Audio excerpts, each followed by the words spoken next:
Hello everyone, welcome और welcome back to my channel. कैसे हो आप सब? आई होप कि आप सभी अच्छे हों और सेफ़ हों। तो जैसा कि आपको पता है, अब जून में आप सभी के एग्ज़ाम है। ऑलमोस्ट सभी यूनिवर्सिटीज़ के एग्ज़ाम जून में कंडक्ट होंगे और उसके बाद क्योंकि आपका ये फाइनल ईयर है तो आगे की प्रिपरेशंस भी आप लोग ने स्टार्ट कर दी होगी।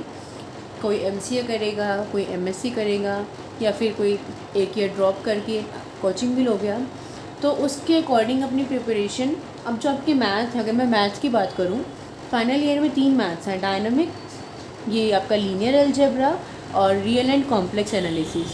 तो अगर कॉम्पिटिटिव एग्ज़ाम की तैयारी कर रहे हो या फिर किसी भी एंट्रेंस एग्ज़ाम की तैयारी कर रहे हो तो उसमें जो वेक्टर स्पेस है ना, वेक्टर स्पेस से काफ़ी आपके क्वेश्चंस आते हैं। एमसीए में भी आते हैं और एमएससी में भी आते हैं। और उसमें जो मेन टॉपिक है, जो सेकंड चैप्टर है आपका, ये अब जो हम बीएससी के एग्ज़ाम के लिए स्टार्ट करेंगे, बेसिस एंड डायमेंशन, इससे काफ़ी सारे क्वेश्चंस आते हैं। तो मेरे कहने का ये मतलब है कि आप अब बीएससी के लिए तो एग्ज़ाम की प्रिपरेशन करोगे ही, तो तीनों मैथ में से वेक्टर स्पेस वाला जो मैथ है इस पर ज़्यादा फोकस करना। किसके पॉइंट ऑफ व्यू से? एंट्रेंस के लिए और कॉम्पिटिटिव एग्ज़ाम्स के लिए। ठीक है, इस मैथ से काफ़ी कुछ आता है। आप सिलेबस चेक करना, आपको खुद पता चल जाएगा कि इससे कितने क्वेश्चंस आते हैं। ठीक है, तो दोनों ही काम आपके साथ साथ हो जाएंगे, क्योंकि जो सेकंड ईयर और फर्स्ट ईयर वाले मैथ्स हैं अब उनको तो अपने अकॉर्डिंग ही पढ़ोगे जितना आपको पढ़ना है। लेकिन इसका मैंने आपको बता दिया कि इसको अपने साथ साथ अच्छे से प्रिपेयर कर लो। बेसिस एंड डायमेंशन काफ़ी इंपॉर्टेंट चैप्टर है उसके पॉइंट ऑफ व्यू से। और हम बीएससी की अगर बात करें तो मोस्ट प्रोबेबली ये चांस है कि आपके NE5 पे ऑप्शन आएगा, क्योंकि एग्ज़ाम जल्दी कंडक्ट करवाए जा रहे हैं। तो NE5 का ऑप्शन आपको दिया जाएगा। तो फर्स्ट सेकंड थर्ड चैप्टर की फर्स्ट यूनिट बनती है, फोर्थ फिफ्थ की सेकंड यूनिट बनती है। ठीक है, तो उसके अकॉर्डिंग हम सेकंड चैप्टर कर रहे हैं। फर्स्ट चैप्टर में से मैंने आपको फर्स्ट एक्सरसाइज करवा दी थी। ठीक है, सेकंड रहती है, वो एक बार आपने खुद ट्राई कर ली होगी। वैसे तो उसमें कुछ खास था नहीं, वो बाद में देख लूँगी करवानी है कि नहीं करवानी, टाइम मिलेगा तो करवा लूँगी। लेकिन ये इंपॉर्टेंट है इसलिए मैं ये शुरू करवा रही हूँ पहले। ठीक है, देखो क्या होता है बेसिस एंड डायमेंशन चैप्टर, बहुत आसान है, ध्यान से समझोगे तो। देखो, सबसे पहले आता है linear combination of vectors. Vectors का लीनियर कॉम्बिनेशन किसे कहेंगे? A vector v over field v is said to be a linear combination of vectors v1 v2 up to vn belonging to capital V if v can be expressed as v is equals to a1 v1 plus a2 v2 plus up to an vn where a1 a2 an are the scalars belonging to field। ये कह रहे हैं कि v को एक vector space का linear combination आप कब कहोगे? जब ये जो v वेक्टर है इसको आपने कैसे लिखा, v1 v2 up to vn, ये किस में बिलोंग करने चाहिए? कैपिटल वेक्टर v में बिलोंग करने चाहिए। और इसको आप कैसे एक्सप्रेस कर सकते हो? स्मॉल v को अगर आप a1 into we one, a2 into we two, a3 into v three up to an into we n इस टर्म में अगर रिप्रेजेंट कर सकते हो, जहाँ पर a1 a2 a3 ये सारे के सारे क्या है? स्केलर। और किस में बिलोंग कर रहे हैं? f का मतलब फील्ड। किस में बिलोंग कर रहे हैं? फील्ड में। अगर आप ऐसे v को रिप्रेजेंट कर सकते हो तो हम कहेंगे कि हम इसको v को f के लीनियर कॉम्बिनेशन में लिख सकते हैं। समझ में आ गया? नीचे एग्जाम्पल है, एग्जाम्पल थोड़ा समझ में आ जाएगा। सपोज कि v1 क्या है? 1 1 1, v2 क्या है? 1 0 1, v3 क्या है? 1 0 0। तो then vector v 9 to 6 is a linear combination of vectors v1 v2 v3। क्यों है? क्योंकि यहाँ v को एज अ लीनियर सम लिख सकते हो। किसका? इनका। कैसे लिखा आपने इसको? इनका लीनियर सम। v को एक्सप्रेस कैसे किया आपने? इन v को एक्सप्रेस कैसे किया आपने? 2 into we one plus 4 into we two plus 3 into v three. यहाँ पे ये 2 4 और 3 क्या है? स्केलर्स। और v1 की वैल्यू क्या है? ये। v2 की वैल्यू क्या है? ये। और v3 की वैल्यू क्या है? ये। यानी कि 2 into 1 comma 1 comma 1 plus 4 into 1 comma 0 comma 1 और प्लस 3 इंटू 1 कोमा 0 कोमा 0। तो इनकी मल्टीप्लाई करो, क्या बनेगा? 2 2 2, ये क्या बनेगा? 4 0 4 और ये क्या बनेगा? 3 0 3।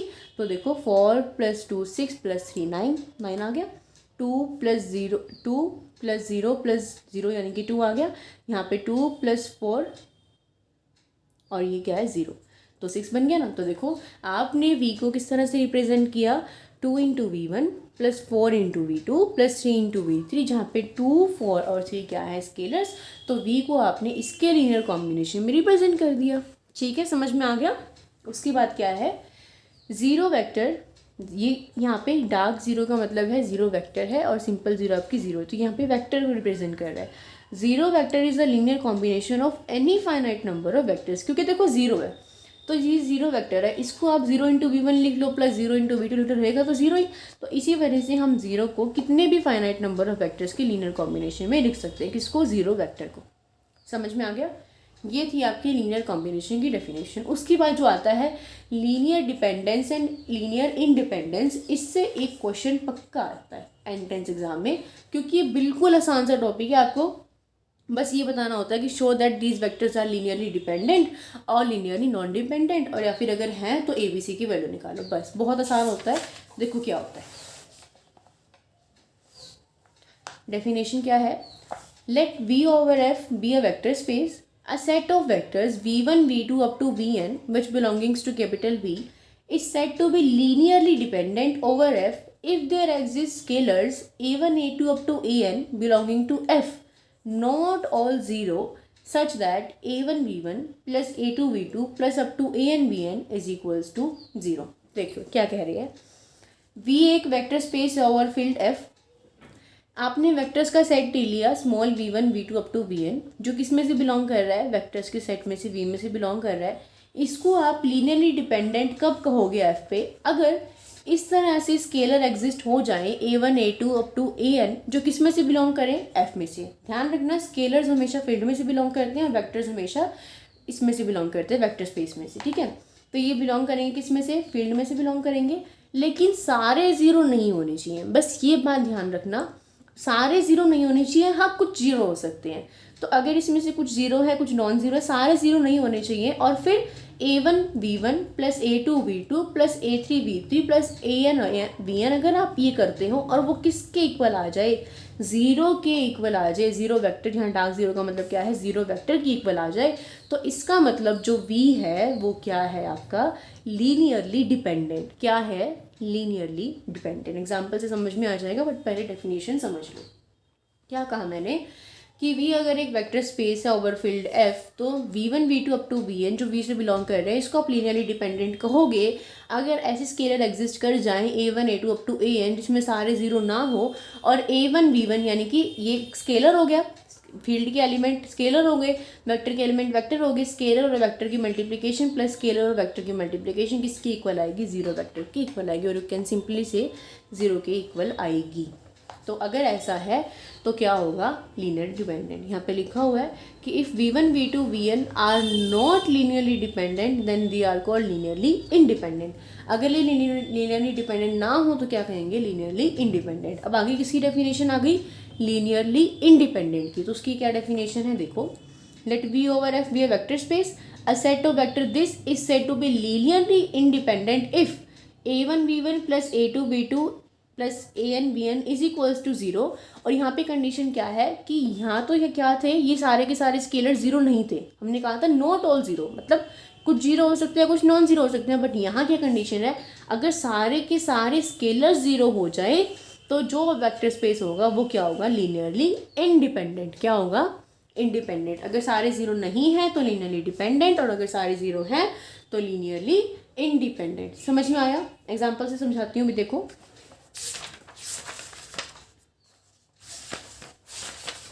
देखिए, फर्स्ट एग्जाम्पल पढ़ो, express the vectors v1 minus 2f as a linearly combination of vectors v1 v2 up to vn।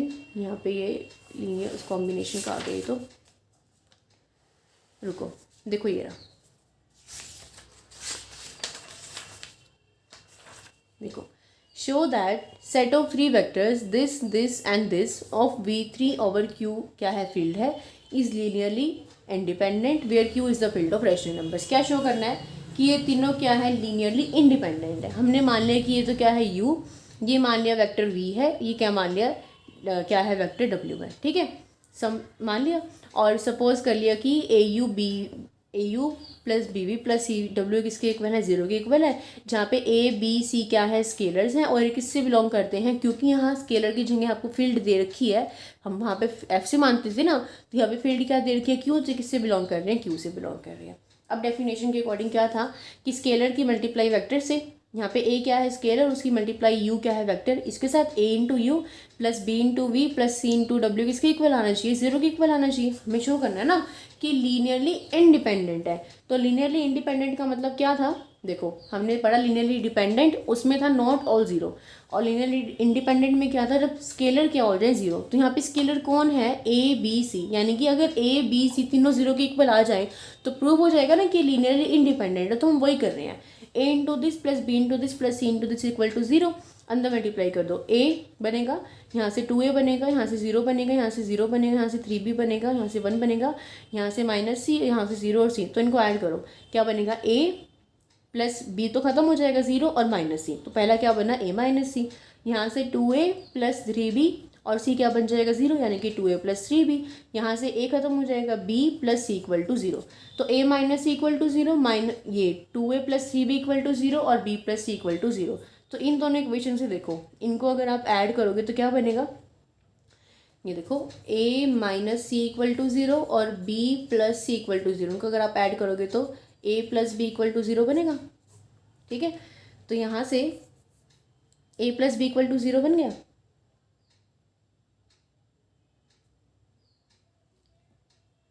यहाँ से a plus B equal to 0 बन गया। ठीक है, फिर अगर आप इन दोनों इक्वेशन को सॉल्व करोगे, देखो ऐसे करने की जरूरत ही नहीं है, सिंपली देखो यहाँ से a की वैल्यू क्या आ गई c, यहाँ से b की वैल्यू क्या आ गई माइनस सी, इस इक्वेशन में पुट कर दो। इस इक्वेशन के अंदर देखो 2a प्लस 3b था, a की वैल्यू की जगह c की वैल्यू पुट करो तो 2c बन जाएगा, प्लस 3 की जगह b की वैल्यू पुट करो माइनस सी बन जाएगा, यानी कि 2c minus 3c equal to 0, ये आएगा। देखो 2c minus 3c equal to 0, तो यानी कि माइनस सी इक्वल टू 0, तो c किसके इक्वल आ गया, 0 के इक्वल आ गया। अगर c 0 की इक्वल है तो यहाँ वैल्यू पुट करो b 0, और अगर c 0 है तो यहाँ वैल्यू पुट करो a भी 0। तो इसका मतलब a भी 0, b भी 0 और c भी 0। तो हमने यही तो शो करना था। अब तीनों के तीनों अगर स्केलर 0 आ गए तो ये सेट वेक्टर्स का सेट कैसा हो गया, लीनियरली इंडिपेंडेंट। ध्यान रखना ऐसा क्वेश्चन एंट्रेंस टेस्ट में ज़रूर आता है, उसके लिए काफ़ी देखो आसान भी है कितना, क्या करना था, सिर्फ इनकी मल्टीप्लाई करनी थी और ऐड करना था और वैल्यू निकालनी थी, कुछ मुश्किल था। तो इस तरह के क्वेश्चन आते हैं, समझ में आ गया कॉन्सेप्ट लीनियर कॉम्बिनेशन का भी। अगर एग्जांपल देखना चाहो तो यहाँ से देख सकते हो आप, वरना एग्जांपल वैसे बाद में हम करेंगे ही। अगर देखना हो तो यहाँ से देख सकते हो। वेक्टर को एक्सप्रेस करना है as a linear combination of vectors v1 v2 v3 in the vector space over r³ over r। तो हमने मान लिया कि मैंने v वेक्टर को कैसे एक्सप्रेस किया, a1 v1 plus a2 v2 plus a3 v3, जहाँ पर a1 a2 a3 क्या है, स्केलर्स हैं। ठीक है, v वेक्टर आपको क्या दे रखा है, 1 माइनस 2 5 दे रखा है। a1 a2 a3 तो अपने स्केलर्स मानने हैं। v1 की वैल्यू दे रखी है, v2 की वैल्यू दे रखी है, v3 की वैल्यू दे रखी है, वही सेम प्रोसेस अंदर मल्टीप्लाई कर दी। फिर एलिमेंट्स को कंपेयर किया कि a1 plus a2 plus 2a3 a1 1 के इक्वल हो जाएगा, ये -2 के इक्वल हो जाएगा और ये 5 के इक्वल हो जाएगा। ठीक है, अब यहाँ से क्या करो, इक्वेशन को सॉल्व कर लो जो इजीली सॉल्व हो जाती है। इसे देखो ये कट जाएगा, तो यहाँ से क्या बन जाएगा, 2a1 प्लस 5a2 किसके इक्वल बन जाएगा, 3 के इक्वल बन जाएगा। ऐसे इन दोनों इक्वेशन को सॉल्व करोगे तो इक्वेशन को सॉल्व करने से a1 की ये वैल्यू आ गई, a2 की ये वैल्यू आ गई और a3 की ये वैल्यू आ गई। तो इस इक्वेशन में आपने इसको पुट कर दिया इस वाले में, 1 माइनस 2 5 इक्वल टू a1 की value -6 into this plus 3 into this plus 2 into this. तो आपने क्या किया, v को लीनियर कॉम्बिनेशन में लिख दिया ना इसके, तो बस यही शो करना था, एक्सप्रेस करके दिखाना था इसको लीनियर कॉम्बिनेशन में, तो कर दिया। कुछ भी मुश्किल नहीं है इसमें, बस इसमें क्या है, थ्योरम्स है। इस पूरे के पूरे मैथ्स में ना तो कोई डायग्राम वाला वर्क है, ना ही कोई मतलब न्यूमेरिकल जो होता है ना कि हमें वैल्यूज़ निकालने, वो काम भी नहीं है इसमें, सिर्फ और सिर्फ थ्योरम है।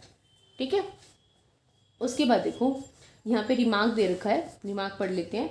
देखो एक मैं आपको एक प्लस पॉइंट बताती हूँ, अगर आप एमएससी की तैयारी कर रहे हो मैथ्स की, तो क्योंकि सारा सिलेबस आएगा, बीएससी वाले 18 के 18 मैथ्स में से लगा लो कि कोई 4 या 5 नहीं आएंगे में बाकी सारे आते ही हैं। कैलकुलस है आपका, रियल एनालिसिस है, सीक्वेंस एंड सीरीज है, ये तो ऑलमोस्ट आएंगे ही आएंगे। तो अब इतना टाइम तो आपके पास नहीं है कि आप सारा कुछ पढ़ पाओगे। तो एक बात ध्यान रखना, ये जो रिमार्क होते हैं ना, ये रिमार्क या फिर जो नोट लिखे होते हैं, इनको ज़रूर पढ़ना। अपनी एक नोटबुक बना रखी हो अगर आपने पहले से, फिर अगर आप बनाना चाहते हो, इतना टाइम है, तो जो रिमार्क और नोट होते हैं ना, ये अपने साथ साथ नोट कर लो। और किसी का नहीं तो एटलीस्ट इस वेक्टर स्पेस वाली बुक का कर लो। जो भी फाइनल ईयर के मैथ्स है ना, उनका इस काम साथ साथ कर सकते हो आप, इससे आपको काफ़ी हेल्प होगी। ठीक है, देखिए पढ़े remark. An infinite set of vectors of V is said to be linearly independent if its every finite subset is linearly independent, otherwise it is linearly dependent। ये कह रहे हैं कि कोई भी अगर इनफाइनाइट सेट है ना, उसको हम लीनियरली इंडिपेंडेंट कब कह सकते हैं, जब उसके फाइनाइट सबसेट क्या हो, लीनियरली इंडिपेंडेंट हो। ठीक है। दूसरा है a set containing only the zero vector is linearly dependent.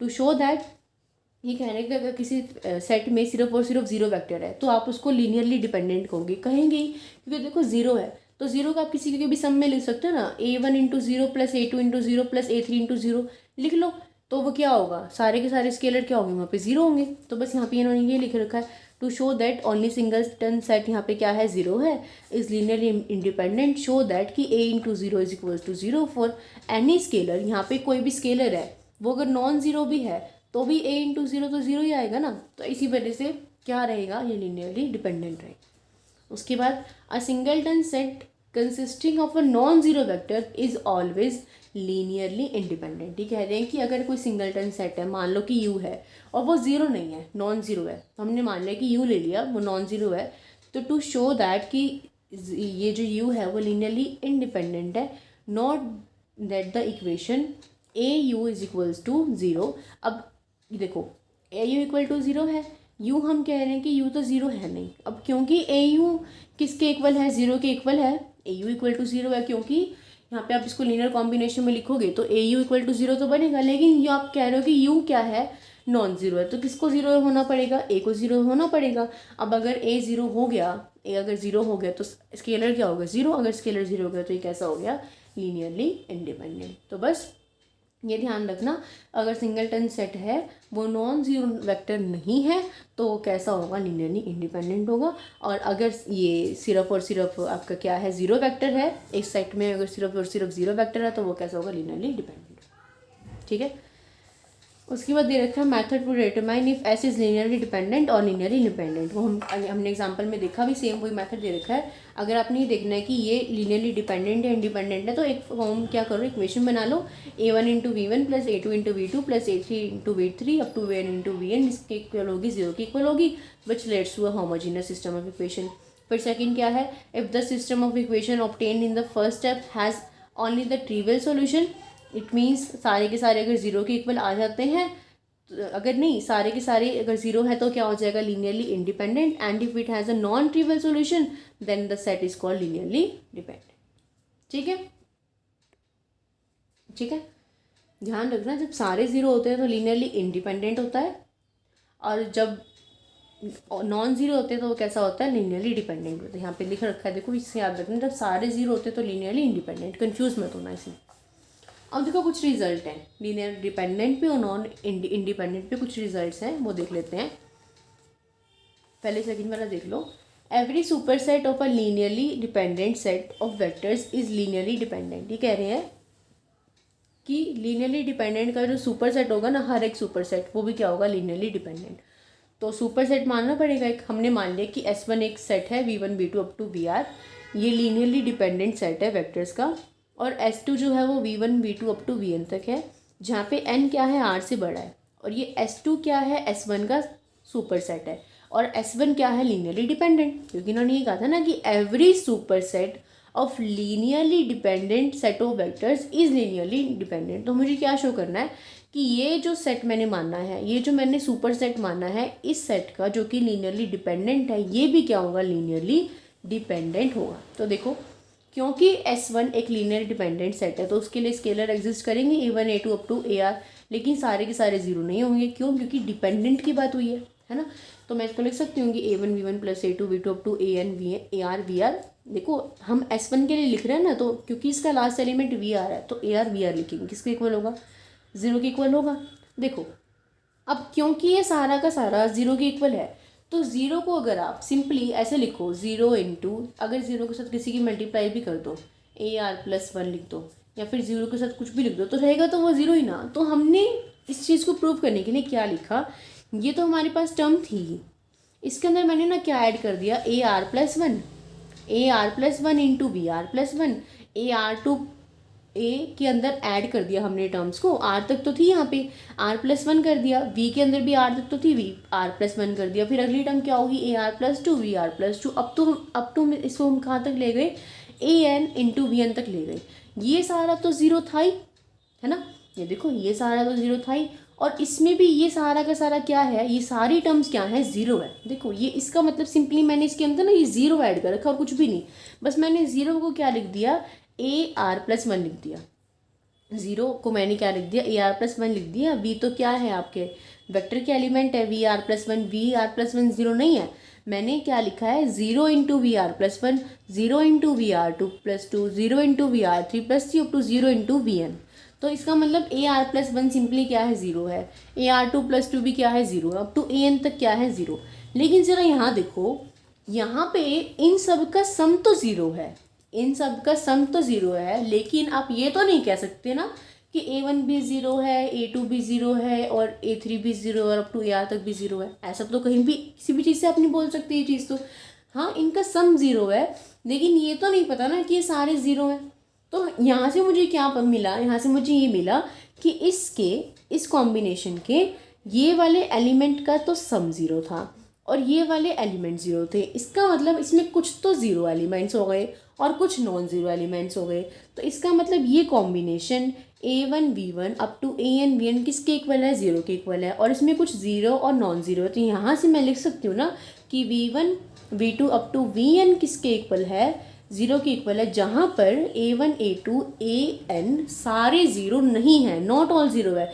तो अगर आप V को इस तरह के कॉम्बिनेशन में एक्सप्रेस कर दो जहाँ पे सारे स्केलर ज़ीरो ना हो, तो वो कौन सा केस होता है, लीनियरली डिपेंडेंट का। तो यही तो शो करना था, और ये था क्या आपका S2 के इक्वल तो था, V1 V2 up to VN, तो शो कर दिया हमने लीनियरली डिपेंडेंट है। समझ में आ गया। उसके बाद सेम ऐसे यहाँ पे क्या दे रखा है, सबसेट के लिए दे रखा है कि every subset of a linearly independent set is linearly independent. तो किसका सबसेट लेना है, लीनियरली इंडिपेंडेंट सेट का। तो आपने एक S1 ले लिया लीनियरली इंडिपेंडेंट सेट, और S2 क्या ले लिया आपने, इसका सबसेट ले लिया, ठीक है। R क्या है, छोटा है, N क्या है, बड़ा, मतलब S1 क्या है, सुपर सेट है, और आप ऐसे भी कह सकते हो कि S2 क्या है, सबसेट है। S1 क्या मान के चले हो आप, लीनियरली इंडिपेंडेंट मान के चले हो, तो उसके लिए स्केलर एग्जिस्ट करेंगे A1 A2 up to AN, जो कि सारे क्या होंगे, ज़ीरो, ऑल ज़ीरो, क्योंकि लीनियरली इंडिपेंडेंट है।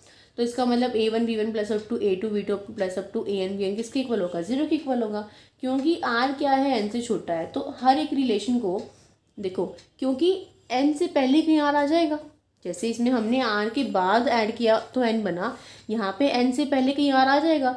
तो क्योंकि इसको आप ऐसे लिख सकते हो, फिर A1 V1 plus up to A2 V2 plus up to AR VR भी किसके इक्वल होगा, ज़ीरो के इक्वल होगा।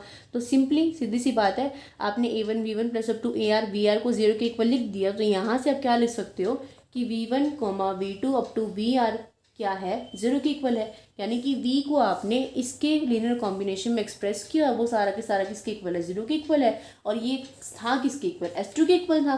तो S2 भी क्या हो गया, लीनियरली इंडिपेंडेंट। बस इसमें अपने बाद में टर्म्स ऐड करी ये n तक बनाने के लिए, और इसमें आपको ऐड नहीं करनी पड़ी क्योंकि r वाली टर्म्स तो इससे पहले ही आ जाएंगी, क्योंकि r की वैल्यू तो n से छोटी है ना, तो n से पहले ही आ जाएगा r। तो समझ में आ गया, कुछ भी मुश्किल नहीं है इसमें, एक बार कंसेप्ट अगर आपको क्लियर हो जाता है तो। उसके बाद देखो, if a subset S V1 V2 up to Vn of a vector space Vf is linearly independent, then none of the vector of S is zero vector। ये कह रहे हैं कि अगर सबसेट S ये वेक्टर स्पेस का linearly independent है, तो then none of the vector of S, इसका कोई भी वेक्टर ज़ीरो वेक्टर नहीं होगा। देखो हमने मान लिया लेट VR, हमने मान लिया कि VN में से कहीं पहले VR भी होगा, तो मैंने मान लिया कि VR जो है, जो S में बिलोंग कर रहा है, वो ज़ीरो वेक्टर है किसका, सेट S का, जहाँ पे R की जो वैल्यू है वो 1 और N के बीच में लाई कर रही है, ठीक है। अब क्योंकि ये ज़ीरो वेक्टर है, तो ज़ीरो वेक्टर को तो मैं ऐसे रिप्रेजेंट कर सकती हूँ कि 0 × V1 plus 0 × V2 plus up to 0 × VR plus 0 × VR plus 1 plus 0 × VN किसके इक्वल होगा, ज़ीरो वेक्टर के, क्योंकि ज़ीरो वेक्टर को तो हम कितना भी लिख सकते हैं ना कि 0 × 0 रहेगा तो zero he. For any scalar, यहाँ पे ये देखो बीच में हमने क्या किया है, 0 × V1 plus 0 × V2 plus A × VR, यहाँ पर हमने एक स्केलर ऐड किया है A × VR, यानी कि VR को हमने एक स्केलर A से मल्टीप्लाई किया है, जहाँ पे ये स्केलर जो है वो नॉन ज़ीरो है। क्या है? Non zero. क्यों? क्योंकि देखो ये जो सबसेट था वो लीनियरली इंडिपेंडेंट था, तो लीनियरली इंडिपेंडेंट में सारे के सारे तो ज़ीरो नहीं होते, ऑल नॉन ज़ीरो नहीं होते ना। तो यहाँ पे ये भी ज़ीरो, ये भी ज़ीरो, ये भी ज़ीरो, ये भी ज़ीरो, तो एक स्केलर तो आपको नॉन ज़ीरो मानना पड़ेगा। तो इसी वजह से हमने क्या किया, ए को नॉन ज़ीरो माना, which shows that S is linearly dependent. देखो अब क्योंकि ए हमने माना है कि नॉन ज़ीरो है, लेकिन इन सब का कॉम्बिनेशन क्योंकि ज़ीरो के इक्वल आ रहा है, तो इससे तो क्या शो हो रहा है कि ये लीनियरली डिपेंडेंट है। समझ रहे हो आप मेरी बात? कि 0 into we one plus 0 into we two आपने ये करा, ये सारा का सारा ज़ीरो के इक्वल आ रहा है। हमने मान तो रखा है कि एक इसके इक्वल नहीं है, ज़ीरो के इक्वल नहीं है, लेकिन क्योंकि ज़ीरो वेक्टर का सम है तो ये सारा का सारा क्या हो गया, ज़ीरो नहीं हो गया। तो ये अगर सारा का सारा ज़ीरो हो जाते हैं, सारे के सारे स्केलर अगर ज़ीरो हो जाते हैं, तो वो कॉम्बिनेशन कैसा होता है, लीनियरली डिपेंडेंट होता है। लेकिन ये तो कॉन्ट्राडिक्शन नहीं आ गई क्या, क्योंकि क्वेश्चन में तो आपको ये लीनियरली इंडिपेंडेंट दे रखा है। तो ये कॉन्ट्राडिक्शन क्यों आई? ये कॉन्ट्राडिक्शन इसलिए आई क्योंकि आप मान के चले थे कि वी आर एस में बिलोंग करेगा, जो कि एक ज़ीरो वेक्टर होगा, लेकिन ये गलत है। अगर कोई सबसेट है एस का जो वेक्टर स्पेस है और वो लीनियरली इंडिपेंडेंट है, तो उसमें कोई भी ज़ीरो वेक्टर एग्जिस्ट नहीं कर सकता। ठीक है, समझ में आ गया? उसके बाद देखो, a set which contains the null vector zero is linearly dependent. एक सेट है जिसमें सिर्फ और सिर्फ नल वेक्टर ज़ीरो है, वो लीनियरली डिपेंडेंट होगा। आपने मान लिया कि सेट क्या है, V one V two up to V N, be a subset, किसका सबसेट मान लिया, वेक्टर स्पेस एफ का कंटेनिंग द नल वेक्टर। हमने मान लिया कि इसके अंदर एक बी आर क्या है, नल वेक्टर है ज़ीरो। शो करना है कि लीनियरली डिपेंडेंट होगा। वही सेम चीज़ ज़ीरो को आप कैसे लिख सकते हो, 0 into we one plus 0 into we two plus 1 into V R plus 0 into V R is a linear combination of vector space with not all coefficient zero. आपने 1 ले लिया ना जान करके, आपने क्या ले लिया, स्केलर एक 1 ले लिया, ताकि ये सारा का सारा क्या ना बने, ये ऐसे था ना, आपने इसको लीनियर कॉम्बिनेशन इस तरह से लिखा कि इसके सारे के सारे जो कोफिशिएंट स्केलर है वो ज़ीरो नहीं है। तो देखो यहाँ से एक चीज़ प्रूव हो गई कि अगर सारे के सारे स्केलर नॉन ज़ीरो, मतलब एक भी आपको नॉन ज़ीरो मिल गया, तो ये कॉम्बिनेशन कैसा हो गया, लीनियरली डिपेंडेंट नहीं हो गया। ठीक है, समझ में आ गया? देखो क्या था इसमें, a set which contains null vector zero. हमने सेट माना जिसमें नल वेक्टर ज़ीरो था, तो मैंने नल वेक्टर को ऐसे लिख दिया, वहाँ पर मैंने एक स्केलर को क्या ले लिया, 1 ले लिया। ठीक है, तो इस वजह से क्या बन गया, लीनियरली डिपेंडेंट बन गया। ठीक है, समझ में आ गया? उसके बाद देखिए ये वाली theorem, if a vector V is linear combination of the set of N vectors. अगर वी क्या है, लीनियर कॉम्बिनेशन है एन वेक्टर्स का, then the set of vectors V one V two up to V N, और साथ में एक vector और ऐड कर दिया आपने वी, यानी कि वी जिसका वी का कॉम्बिनेशन है ना ये, तो V one V two up to V N और साथ में V form a linearly dependent set. तो क्या क्या बनाएंगे, लीनियर डिपेंडेंट सेट बनाएंगे, शो करना है। क्योंकि सिंस वी क्या है, लीनियर कॉम्बिनेशन है, तो आप इसको वी को लीनियर कॉम्बिनेशन में रिप्रेजेंट कर सकते हो। इन्होंने कहा ही है कि लीनियर कॉम्बिनेशन है। यहाँ पे A1 A2 up to AN सारे के सारे क्या है, स्केलर्स हैं। उसके बाद देखो यहाँ पर from first A1 V1 plus A2 V2 plus up to AN VN, अगर आप इसको v को यहाँ ले आओ तो क्या लिख सकते हो, इसको minus V equal to zero ऐसे लिख सकते हो, और माइनस वी को मैं -1 इंटू वी लिख सकती हूँ, है ना, where A1 A2 up to AN और -1 क्या है, आर n+1 स्केलर्स। अब तक अगर आप इसको n तक लिखते हो, अगर इसको ऐसे लिखते हो A1 A2 A3 up to AN, तो क्या लिखते हो कि ये n स्केलर्स है। बट क्योंकि यहाँ पर n तो थे ही और साथ में ये ऐड हो गया, तो कितने बन गए, n+1 स्केलर बन गए, और सारे ज़ीरो नहीं है, नॉट ऑल आर ज़ीरो, सारे तो ज़ीरो नहीं है। देखो ये तो n+1 ही है, अगर मान लो ये ज़ीरो हो भी जाए तो n+1 तो ज़ीरो नहीं है, सारे ज़ीरो तो नहीं है। अब क्योंकि सारे ज़ीरो नहीं है, तो इस वजह से ये जो सेट हो गया कैसा बन गया, लीनियरली डिपेंडेंट। क्योंकि देखो A1 A2 up to A1 A2 AN और -1 और n+1, ये सारा का सारा क्या है, स्केलर्स है। तो इस वजह से इनकी जो कोफिशिएंट है, A1 किसका कोफिशिएंट था, V1 का, A2 किसका था, V2 का, और n+1 किसका था, V का। तो ये भी यहाँ इंक्लूड होगा ना सेट में। जैसे A1 A2 up to AN होता है, तो आप यहाँ पे क्या लिखते हो, V1 V2 up to VN लिखते हो। बट क्योंकि यहाँ n+1 है, n+1 किसका कोफिशिएंट था, V का था, और यू कैन से n+1 नहीं -1 है ना, यहाँ पे -1 किसका कोफिशिएंट था, V का, तो यहाँ पे V को लिखोगे ना आप।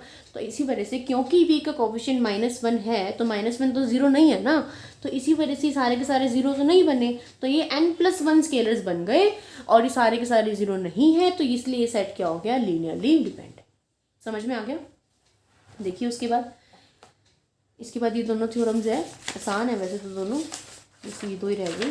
देखो, if a set of n+1 vectors v1 v2 up to vn और साथ में v is linearly dependent and v1 v2 up to vn is linearly independent set, then v is linear combination of vector this। ये कह रहे हैं कि n+1 vectors का set है, यानी कि v1 vn तक तो होता ही है, साथ में एक वेक्टर है v जैसे ऊपर था। अब यहाँ पे क्या है, ये लीनियरली डिपेंडेंट है।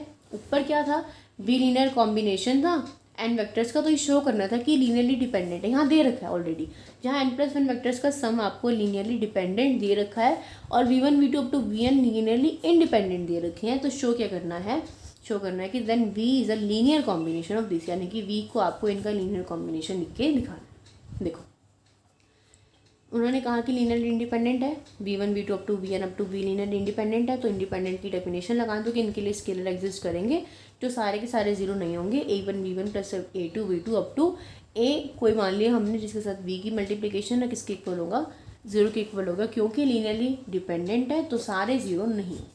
ठीक है, अब देखो, अब जो हमें प्रूव करना है, अब इस a पे डिपेंड करता है ये, है ना। एक बार हो सकता है कि a क्या हो, ज़ीरो हो, और हो सकता है कि a ना हो ज़ीरो। हम तो a को ही मान के चलेंगे ना, कि हमने कहा कि सारे के सारे ज़ीरो नहीं है, तो हो सकता है कि इन सारों में a ज़ीरो हो भी और ज़ीरो ना भी, दो केस राइज होते हैं। अगर a ज़ीरो नहीं है, अगर a ज़ीरो नहीं है तो देखो यहाँ से v की वैल्यू निकालो, v की वैल्यू क्या आएगी, यहाँ से इन सारी टर्म्स को उधर ले जाओ, -a1 बनेगा, -a2 बनेगा, अप टू -an बनेगा, और सबको डिवाइड कर दिया आपने a से। v की वैल्यू अगर आप निकालोगे, देखो a v लिखोगे आप तो क्या बनेगा, -a1 v1 -a2 v2 up to -an vn, और v की वैल्यू निकालोगे तो a के डिवाइड में आएगा ना सब। तो अपनी v को क्या लिखा, -a1/a into V one plus -a2/a into V two plus up to -an/a into vn। तो जहाँ पे ये क्या है, ये सारे किसके काम करेंगे, स्केलर्स का काम करेंगे। अब देखो ये सारे के सारे स्केलर्स भी क्या हैं, ज़ीरो तो नहीं है ना। -a1/a करोगे तो क्योंकि ये a1 है और ये a है, कुछ ना कुछ वैल्यू आएगी, इसकी भी कुछ ना कुछ वैल्यू आएगी, इसकी भी कुछ ना कुछ वैल्यू आएगी। तो ज़ीरो तो किसी भी कीमत में नहीं हो सकते, सारे तो नहीं हो सकते। तो ये सारे के सारे क्या हो गए, नॉन ज़ीरो हो गए। मतलब इसमें क्या है, which are not all zero. तो आपने v को क्या किया, ऐसे कॉम्बिनेशन में रिप्रेजेंट कर दिया जहाँ पे सारे स्केलर ज़ीरो नहीं है। तो ये क्या हो गया, अगर आपने v को लीनियर क्या कर दिया, लीनियर कॉम्बिनेशन में रिप्रेजेंट कर दिया ना, जहाँ पे सारे ज़ीरो नहीं है, तो आपको यही तो करना था कि v को लीनियर कॉम्बिनेशन में लिख के दिखाना था vectors v1 v2 up to vn में। तो यही तो किया आपने, v1 v2 और vn के लीनियर कॉम्बिनेशन में इसको लिख दिया जहाँ पे सारे के सारे स्केलर ज़ीरो नहीं है। तो 10 v is a linear combination of vectors v1 v2 up to vn। ठीक है, अभी कौन सा केस था, जब a ज़ीरो नहीं, अब हम कौन सा केस लेके चलेंगे, जब a ज़ीरो होगा। तो देखो अगर a ज़ीरो हो जाता है, हमारे पास फर्स्ट इक्वेशन क्या थी, ये थी। तो अगर a ज़ीरो हो गया तो ये ख़त्म हो जाएगा, ये ज़ीरो ख़त्म। तो बचेगा क्या आपके पास, a1 v1 अप टू 8 यहाँ तक बचेगा ना सिर्फ, किसके इक्वल, ज़ीरो के इक्वल, जहाँ पे सारे के सारे ये स्केलर ज़ीरो नहीं है। अब क्योंकि since v1 v2 up to vn is linearly independent set, दे रखा है ना आपको ये कि v1 v2 क्या है, लीनियरली इंडिपेंडेंट सेट है।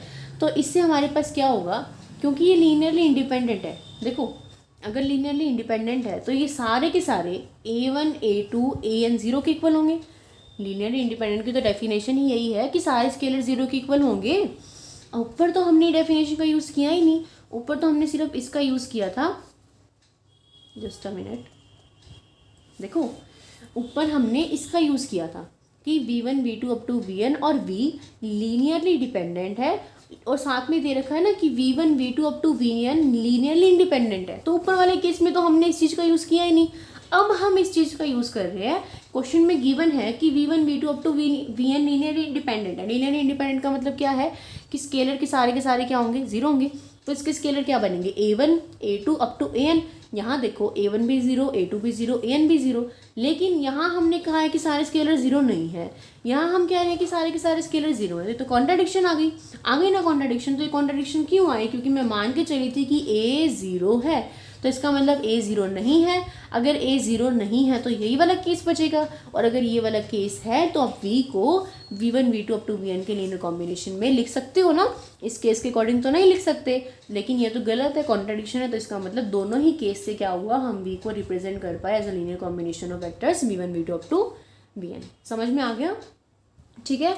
अब देखो last theorem, the set of non zero vectors v1 v2 up to vn of vector space v over f is linearly dependent if and only if one of the vector V R, जहाँ R की value 2 और n के बीच में lie करेगी, is linear combination of preceding vectors. Preceding vectors का मतलब क्या होता है कि पहले वाला, ये कह रहे हैं कि सेट ऑफ वेक्टर्स है v1 v2 up to vn, vector space बना रहा है v ओवर f पे, ये लीनियरली डिपेंडेंट कब होगा, इफ़ एंड ओनली इफ वाली कंडीशन है, यानी कि कन्वर्स भी करके दिखाना है कि एक वेक्टर वी आर ऐसा एग्जिस्ट करेगा जहाँ आर की वैल्यू 2 और n के बीच में लाई करेगी, उसको आप प्रीसीडिंग वेक्टर्स का लीनियर कॉम्बिनेशन लिख सकते हो।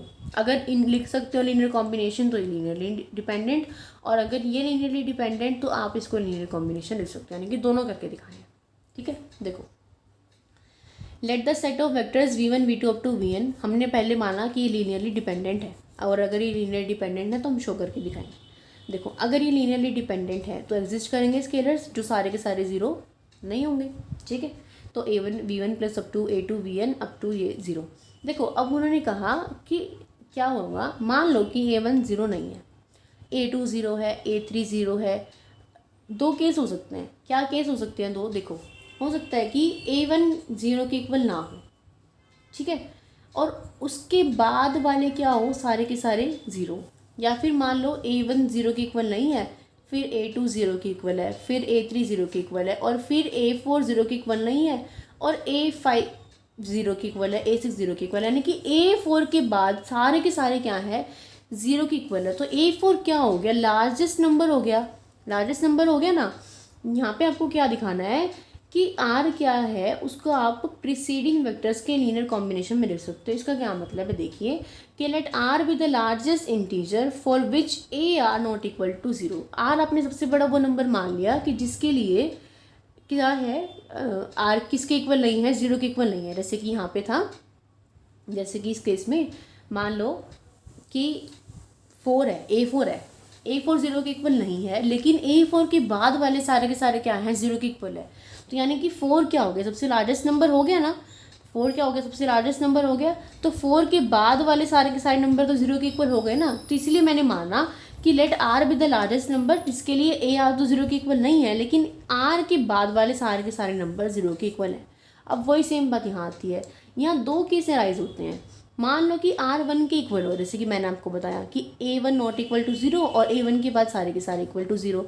अगर आर वन है, अगर आर वन है तो यहाँ वैल्यू पुट करेंगे तो ए वन तो नॉन ज़ीरो हो जाएगा, और A two A three up to क्या सारे के सारे ए एन किसके इक्वल हो जाएंगे, ज़ीरो के इक्वल हो जाएंगे। ठीक है, देखो अब अगर देखो क्या है, अब क्या हो गया, a2 a3 a4 और an तक सारे के सारे स्केलर ज़ीरो आ गए। हमने क्या किया था, हमने v को इसके लीनियर कॉम्बिनेशन में लिखा था कि a1 v1 plus a2 v2 up to an vn सबके सब ज़ीरो के इक्वल थे, लेकिन कंडीशन लगाई थी कि सारे स्केलर ज़ीरो नहीं है, नॉट ऑल ज़ीरो। लेकिन यहाँ से तो मेरे पास a2 के बाद वाले सारे ज़ीरो आ गए, है ना, सारे ज़ीरो आ गए। तो इसका मतलब यहाँ से देखो ये भी ज़ीरो बन गया, ये भी ज़ीरो बन गया, ये भी ज़ीरो बन गया, तो ये सारा तो ज़ीरो बन गया। तो अल्टीमेटली बचा क्या आपके पास, a1 v1 किसके इक्वल बचा, इस ज़ीरो वेक्टर के इक्वल बचा। समझ रहा मेरी बात, ये तो ज़ीरो है, हमने इसको ज़ीरो वेक्टर के इक्वल लिख रखा है बाय डेफिनेशन, तो ये सारा तो ख़त्म हो गया, ये तो ज़ीरो बन गया।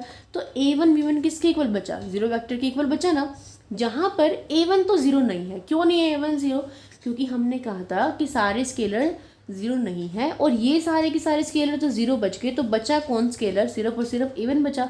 तो a1 तो ज़ीरो नहीं हो सकता ना अब, क्योंकि हमने मान रखा है। तो अब अगर a1 ज़ीरो नहीं है तो किसको ज़ीरो होना पड़ेगा, v1 को ज़ीरो होना पड़ेगा। तो अगर v1 ज़ीरो है तो which contradicts to what is given that v1 v2 up to vn is a set of non zero vectors. तो v1 किसके इक्वल आ गया, ज़ीरो के इक्वल आ गया। लेकिन देखो क्वेश्चन में क्या दे रखा था कि v1 v2 up to vn एक नॉन ज़ीरो वेक्टर्स का सेट है, लेकिन हमने क्या निकाल दिया, v1 तो क्या है, ज़ीरो के इक्वल है। तो ये कॉन्ट्राडिक्शन क्यों आई, क्योंकि हम r को 1 के इक्वल मान के चले थे, कॉन्ट्राडिक्शन आ गई। तो किस पे आई contradiction, r equal to 1। r को आप लेस देन 1 तो ले नहीं सकते, क्योंकि r को कहाँ से कहाँ तक लेना है, 2 और n के बीच में लेना है। ठीक है, तो ये चीज़ शो करनी थी ना। अब हम r को 1 से बड़ा लेके चलेंगे, r तो हमने 1 लिया तो कॉन्ट्राडिक्शन आ गया, r को 1 से बड़ा लेके चलो। देखो a1 v1 plus up to a2 v2 plus up to यहाँ तक ar प्लस 1, आपने इसको ar vr से पहले वाली टर्म लिख ली, और किसके इक्वल था, ये ज़ीरो के इक्वल था। क्योंकि आर अब यहाँ पे क्या है 1 से बड़ा है। तो देखो क्योंकि ए आर किसके इक्वल है, वही सेम चीज़ यहाँ पे कि R be the largest integer for which A R not equals to 0 और उसके बाद वाले सारे टर्म 0 हैं। तो ए आर नॉन ज़ीरो है, क्योंकि ए आर एक नॉन ज़ीरो टर्म है तो आप इन सभी टर्म्स को ए आर से डिवाइड कर सकते हो। आपने क्या किया, यहाँ से ए आर वी आर की वैल्यू निकाली, वो क्या आएगी -a1 v1 -a2 v2 plus up to -ar-1 vr-1 और फिर सबको ए आर से डिवाइड कर दिया, क्योंकि ए आर ज़ीरो था तो इसलिए आपने इसको डिवाइड कर दिया, सबसे डिवाइड कर दिया। तो आपने क्या किया, वी आर को किसके लीनियर कॉम्बिनेशन में लिखा, v1 v2 v3 up to vr-1 की लीनियर कॉम्बिनेशन में लिख दिया, है ना। तो देखो आपको क्या शो करना था, आपको यही शो करना था कि अगर वी आर एक ऐसा नंबर है जो 2 और n के बीच में लाई करता है। हमने मान रखा था कि अभी हम इस फर्स्ट केस में क्या मान के चल रहे थे कि इन सभी का सेट क्या है, लीनियरली डिपेंडेंट है, और अगर इनका सेट लीनियरली डिपेंडेंट है तो एक ऐसा वेक्टर वी आर ज़रूर मिलेगा जिसमें आर की वैल्यू 2 और n के बीच में होगी। वो एक लीनियर कॉम्बिनेशन होगा किसका, प्रीसीडिंग वेक्टर्स का। तो देखो हमने यहाँ वी आर को प्रीसीडिंग वेक्टर्स का लीनियर कॉम्बिनेशन लिख के तो दिखा दिया। प्रीसीडिंग वेक्टर्स का मतलब क्या होता है कि पहले वाले, क्योंकि अगर आर है तो उसको आप पहले वाले यानी कि r-1 r-2 up to come वाले, समझ रहे हो। तो हमने आर को उससे प्रीसीडिंग वेक्टर्स का लीनियर कॉम्बिनेशन लिख के तो दिखा दिया। देखो आर से पहले वाले टर्म्स तो हैं सारे, आर के बाद वाली तो r+1 होंगी, लेकिन ये तो आर से पहले वाली है। तो हमने क्या शो करा, हमने ये तो शो करा कि अगर ये लीनियरली डिपेंडेंट था तो हमें एक ऐसा वी आर मिल गया जिसकी वैल्यू क्या है 1, जिसकी वैल्यू क्या है 2 और n के बीच में है, 2 और n के बीच में है ना इसकी वैल्यू। हमने 1 लेके देखी लेकिन 1 पे तो ये फेल हो गया, तो इसकी वैल्यू 1 से बड़ी है, 1 से बड़ी तो 2 से बड़ी भी होगी। तो 2 है, इन्होंने कहा 2 हो सकती है, 2 से बड़ी हो सकती है, या फिर n होगी और n से छोटी रहेगी। तो 1 से बड़ी है तो मतलब 2 से बड़ी भी होगी ना, 1 से बड़ी है तो 2 तो होगी ना। अगर मान लो 2 से बड़ी नहीं है तो 2 के इक्वल तो होगी, 1 से बड़ी है तो उसके लिए मुझे मिल गया ना एक ऐसा वी आर जिसको मैंने किसके कॉम्बिनेशन में लिख दिया, उसकी प्रीसीडिंग वेक्टर्स के कॉम्बिनेशन में लिख दिया। समझ में आ गई थ्योरम। इसका कन्वर्स और देख लो। मान लो क्या कन्वर्स मानेंगे कि वी आर को हम प्रीसीडिंग वेक्टर्स के लीनियर कॉम्बिनेशन में लिख सकते हैं और फिर शो करके दिखाएंगे कि v1 v2 up to vn क्या है, लीनियरली डिपेंडेंट है। तो देखो वी आर को मैंने मान लिया कि मैं इनकी लीनियर कॉम्बिनेशन में लिख सकती हूँ, लीनियर कॉम्बिनेशन में लिख सकती हूँ तो स्केलर एग्जिस्ट करेंगे। तो मान लिया मैंने स्केलर्स क्या है कि वी आर के लिए b1 a से तो रिप्रेजेंट कर रखा था ना ऊपर, तो b1 b2 br-1 इसके लिए क्या है, स्केलर्स है। ठीक है, तो देखो मैंने क्या किया, b1 v1 plus b2 v2 plus up to vr-1 और प्लस साथ में क्या ऐड किया, vr-1 के बाद क्या आएगा, vr आएगा, उसके बाद r+1 आएगा, उसके बाद r+2 आएगा और साथ में क्या आएगा, vn। तो मैंने इसके साथ तो -1 की मल्टीप्लाई करी, इसके साथ 0 की मल्टीप्लाई करी, इसके साथ 0 की, इसके साथ 0 की, यानी कि ये सारा तो एज इट इज रखा। एक स्केलर मैंने -1 ले लिया और बाकी सारे के सारे स्केलर क्या लिए, 0 के इक्वल लिए। और क्योंकि ये क्या है, इसकी लीनियर कॉम्बिनेशन में है तो मैंने इसको क्या लिखा, plus up to 0 into we N किसके इक्वल लिखा, कैपिटल इसके कैपिटल कह रही हूँ, 0 वेक्टर के इक्वल लिखा। मैंने इसको क्या किया, मैंने लीनियर कॉम्बिनेशन में लिखना था ना, तो वी आर इसके इक्वल तो था ही, ठीक है, इसके इक्वल तो था ही। मैंने साथ में -1 स्केलर को किससे मल्टीप्लाई किया, वी आर से, और बाकी सारे आगे वाले जो स्केलर थे n तक, वी एन तक जो स्केलर्स थे उसके इक्वल इसको लिखा और किसके इक्वल लिखा, वेक्टर 0 वेक्टर के इक्वल लिखा। ठीक है, अब क्या किया, c1 v1 plus c2 v2 up to cn vn 0। देखो अब क्या करो, इस पूरे को वेक्टर मान लो, इस पूरे को लीनियर कॉम्बिनेशन मान लो, तो क्या है b1 v1 plus up to b2 v2 plus 0 into we N किसके इक्वल है, 0 के इक्वल है। तो अब हमने इसको नया नाम दे दिया कि c1 v1 plus c2 v2 plus up to cn vn किसके इक्वल है, 0 वेक्टर के इक्वल है, जहाँ पे c1 तो क्या है b1, c2 क्या है b2 और cn क्या है आपका ये देखो लिख रखा है, c1 तो क्या है b1 और c2 क्या है आपका, c2 क्या है आपका b2 से लेके cr-1 तक, b2 से लेके b2 से लेके आगे वाले टर्म तक, और cr-1 क्या है br-1 और cr क्या है आपका -1, ऐसे ही तो बनेगा। और cr+1 क्या बनेगा 0, cr2+1 क्या बनेगा 0, यानी कि cr+1 से cn तक सारे के सारे टर्म 0। समझ में आ गया, आपने इनको c से रिप्लेस कर दिया कि c1 v1 plus c2 v2 plus up to cn vn क्या है 0। तो देखो अगर आपने C1 V1 plus C2 V2 plus up to CN VN को जीरो के इक्वल लिख दिया, जीरो वेक्टर के इक्वल लिख दिया, तो इसका मतलब आपने V1 से लेके VN को लीनियर कॉम्बिनेशन में लिख दिया, यानी कि V के लीनियर कॉम्बिनेशन को आपने जीरो के इक्वल लिख दिया। तो बस इससे क्या शो हो रहा है कि V1 V2 up to VN किसके इक्वल है, लीनियर इसके इक्वल शो कर दिया ना। और ये सारे जीरो भी नहीं थे, देखो एक तो इसमें -1 था, तो इसका मतलब ये क्या बन गए, लीनियरली डिपेंडेंट नहीं बन गए, नॉन जीरो है ना, ऑल नॉन जीरो है, तो इसी वजह से क्या बनेंगे, लीनियरली डिपेंडेंट। मैंने समझ में आया, कुछ भी नहीं किया, प्रीसीडिंग वेक्टर्स के सम में बस ये टर्म्स ऐड कर दी, उसके बाद ये शो कर दी, जहाँ पे इसकी वैल्यू इसके इक्वल है, तो ये क्या हो गया, लीनियरली डिपेंडेंट। ठीक है, अब इस वीडियो में तो एग्जाम्पल हो नहीं पाएंगे क्योंकि वीडियो ऑलरेडी 45 मिनट्स का हो गया है, तो एक बार एग्जाम्पल खुद ट्राई कर लेना, कोई ना समझ में आए तो मुझसे पूछ लेना। वैसे कुछ है नहीं ना समझ में आने वाला, लीनियर कॉम्बिनेशन के एग्जाम्पल है ये वाले, वैल्यू निकालनी है सिर्फ, और यहाँ से ये उसके एग्जाम्पल लीनियरली डिपेंडेंट वाले। ठीक है, करके देखनी है ना समझ में आए तो मेरे को बता देना, मैं करवा दूँगी, क्योंकि सिलेबस हमें जल्दी जल्दी करना है, तो मैं सोच रही हूँ कि जितना आप कर सकते हो आप उतना कर लो। उसके बाद इसमें सिर्फ 2 ही कंसेप्ट है 2.2 में।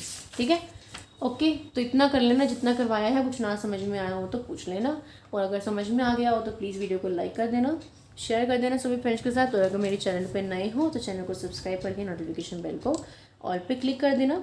तो मिलेंगे एक नेक्स्ट वीडियो में, तब तक के लिए बाय बाय, टेक केयर, पढ़ते रहिए, एग्ज़ाम्स आने वाले हैं और आपका फाइनल ईयर है, तो प्लीज़ कोई भी चांस मत लेना, फाइनल ईयर में बहुत रिस्क हो जाएगा, अगर नंबर नहीं आए, री आ गई, तो अपना पढ़ाई शुरू कर दो अभी से। ठीक है, आसान है, Any5 का ऑप्शन आएगा, मोस्ट प्रोबेबली तो आएगा ही आएगा, कुछ यूनिवर्सिटीज़ का तो मुझे पता है, सबका नहीं पता, तो इतना मुश्किल नहीं है, एटलीस्ट पास सब सब्जेक्ट्स में हो जाना बस। मेरी तरफ से all the very best to all of you. Okay, bye bye.